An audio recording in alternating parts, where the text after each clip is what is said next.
Richard Hale sat in the tallest skyscraper his empire had ever built, a man who had everything money could buy, except the one thing his heart begged for every night.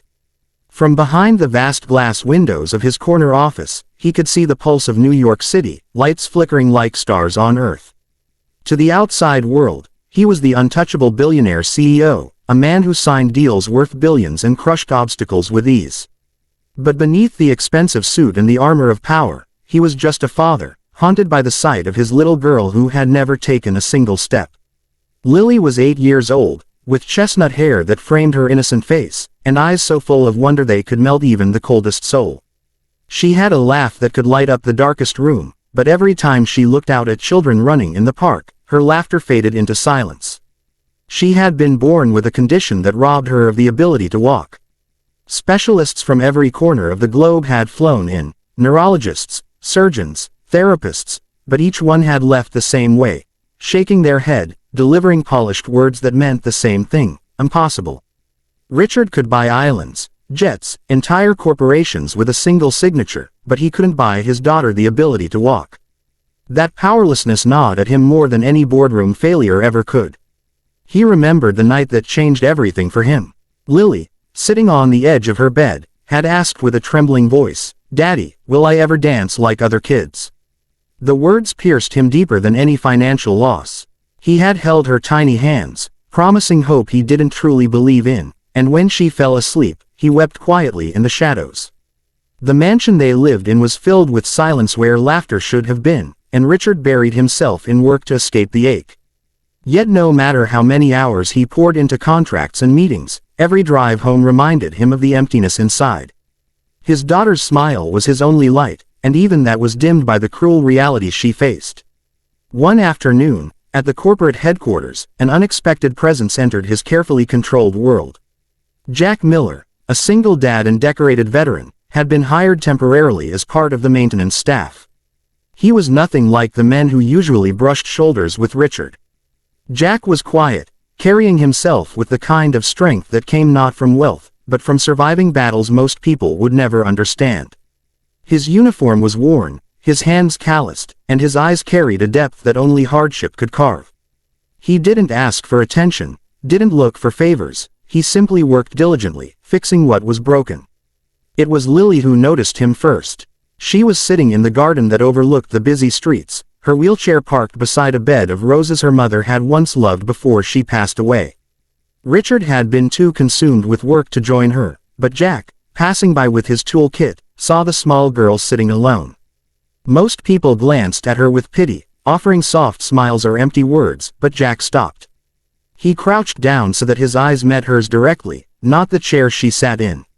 "You like roses?" he asked gently, nodding toward the blooms. Lily tilted her head, studying him.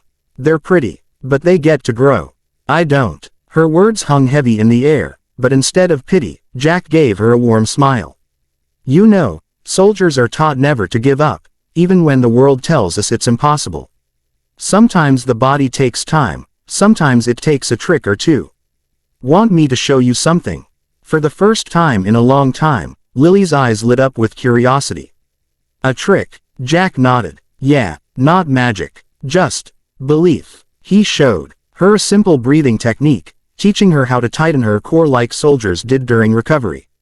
Then he tapped her knees gently, guiding her to focus on the smallest muscle movements. To Lily, it wasn't therapy. It was a game. For the first time, someone wasn't telling her what she couldn't do, but what she might be able to. Richard, who had stepped onto the balcony above, overheard their exchange. He watched silently, his chest tightening. He had paid the best doctors in the world, yet here was a stranger in worn boots and a faded shirt, giving Lily something priceless: hope. Day after day, Lily asked to see Jack whenever he was on site. Richard didn't interfere. He wanted to understand this man who carried himself with quiet strength, who never once treated Lily as fragile or broken. Jack spoke to her as if she were capable, not helpless. He didn't flinch when she failed, and he didn't sugarcoat the effort it would take. Instead, he celebrated the smallest signs of progress, tiny flickers of movement, sparks of determination. Richard found himself torn. He was a man who controlled outcomes, who believed that problems were solved with money and power. But Jack operated differently. He gave Lily something money couldn't buy: patience, belief, and time. Watching them together, Richard felt both humbled and ashamed. He realized that while he had been searching for solutions in sterile hospitals and expensive treatments, what Lily needed most was someone who believed in her without conditions. One evening, as the sun dipped low and painted the sky in hues of gold and pink, Richard stood in the garden doorway. Lily was laughing as Jack showed her how to brace her body using the chair's armrest, Emily, Jack's daughter, cheering beside her. For the first time in years, Richard heard his daughter laugh without a trace of sadness. The sound pierced him, filling the void that had long consumed his heart. In that moment, he knew something had shifted. He didn't yet understand how, or what the end would look like. But he felt it deep in his soul. This humble veteran had unlocked something no fortune ever could. For the first time, Richard dared to believe that maybe, just maybe, his daughter's impossible wish wasn't impossible after all. The days that followed became a rhythm none of them expected. Every morning Lily asked the same question, her voice bubbling with excitement: "Daddy, is Jack coming today?" And though Richard Hale, the billionaire who controlled empires, wasn't used to being sidelined, he found himself nodding with a strange gratitude. Jack Miller had become a fixture in their lives, not as an employee, not as a guest, but as something in between, a force of quiet resilience that brought a spark into Lily's world. Jack didn't arrive with medical charts or polished presentations. He came with rolled-up sleeves, worn boots, and his daughter Emily, who carried the warmth of sunshine wherever she went. Emily was a few years older than Lily, but she treated her as an equal, never once flinching at the wheelchair. Together, the two girls played, laughed, and dared to imagine things beyond the walls of limitation. Jack had unknowingly created what the expensive doctors couldn't: an environment where therapy didn't feel like therapy, it felt like living. The exercises were unconventional. Jack used old tricks he had learned while helping fellow soldiers recover from battlefield injuries. He taught Lily how to engage her muscles through games, pretending to kick a ball, pushing gently against Emily's hand in a playful, strength contest, balancing as he steadied her shoulders. He used music, clapping rhythms, and even simple soldier chants to encourage consistency. With every session, Lily's body began to respond, first with subtle flickers, then with determined effort. Richard often watched from the sidelines, his chest tight with emotions he struggled to name. He had never known how to comfort Lily beyond writing checks for the best care money could buy.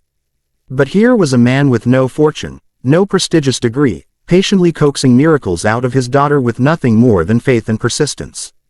It humbled him in ways business never could. One evening, Jack decided to push a little further. "Lily," he said gently, crouching beside her chair, "I want you to try standing today. I'll be right here. Emily will cheer you on. And if it doesn't work, that's okay. We'll try again tomorrow." Lily's eyes widened. "Standing? Me?" Jack nodded, his tone calm but confident. "You've got more strength than you think. You just need to trust it." With trembling hands, Lily gripped the armrests of her chair. Jack's strong arms supported her, steady but not overpowering. Emily clapped, her voice ringing with encouragement. "You can do it, Lily. Just try." Richard, standing a few feet away, felt his knees weaken as he watched his daughter lean forward, her tiny frame shaking with effort. And then, it happened. Her legs, long thought to be useless, bore weight for the very first time. It lasted only a second before she collapsed back into the chair, but the look on her face was pure triumph. "I stood, Daddy," she cried out, eyes shimmering with tears of joy. Richard covered his face, overwhelmed. Years of sterile hospitals, endless therapies, and hopeless diagnoses, and here, in the quiet of his own garden, his daughter had defied the impossible. He turned away, afraid Lily would see him cry, but Jack caught the moment. Their eyes met, and in that silent exchange, Richard realized that his fortune had never been his greatest wealth. It was this, his daughter's courage and the hope Jack had ignited. From that day forward, the progress was steady. Lily practiced every evening, supported by Jack and Emily. Richard found himself joining too, not as a CEO, but as a father, cheering, laughing, even holding Lily's hands as she tried again and again. The mansion, once heavy with silence, began to echo with joy. Staff paused in hallways just to listen to Lily's laughter, and some even wept quietly, unable to believe what they were witnessing. Weeks later, Richard decided to host a small company event in one of the grand halls of his headquarters. It was meant to be a celebration of milestones, but secretly, it became something more. He knew Lily had been practicing hard with Jack, and though she hadn't yet walked on her own, Richard sensed she was ready for something extraordinary. The hall was filled with employees, investors, and families. The room buzzed with chatter until a hush fell over it. At the far end of the hall, Lily appeared in a white dress that shimmered under the lights. She sat in her wheelchair, her hands clenched nervously on her lap. Richard stood beside her, his heart racing. Jack, off to the side, gave Lily a nod of encouragement, his eyes steady and sure. Then, with a deep breath, Lily pushed herself forward. Slowly, shakily, she placed her hands on the arms of the chair and began to rise. Gasps rippled through the room as she stood. For a heartbeat, silence filled the air. And then, with trembling legs, Lily took one step. Then another. The crowd erupted into cheers and tears as she crossed the floor, each movement more determined than the last. "Daddy," she cried, her face glowing with joy. "I'm walking." Richard dropped to his knees as Lily stumbled into his arms. He held her as if she were the most precious treasure in the world, tears streaming freely down his face. He didn't care about the hundreds of eyes watching. He didn't care about appearances or reputation. At that moment, he was not a billionaire, not a CEO, just a father holding his miracle. Looking up through blurred vision, he found Jack standing a few feet away, his daughter Emily clapping proudly beside him. Richard's voice broke as he said, "You've given me what money never could, hope." Jack shook his head, a gentle smile touching his lips. "No, sir, she did the impossible. I just believed in her."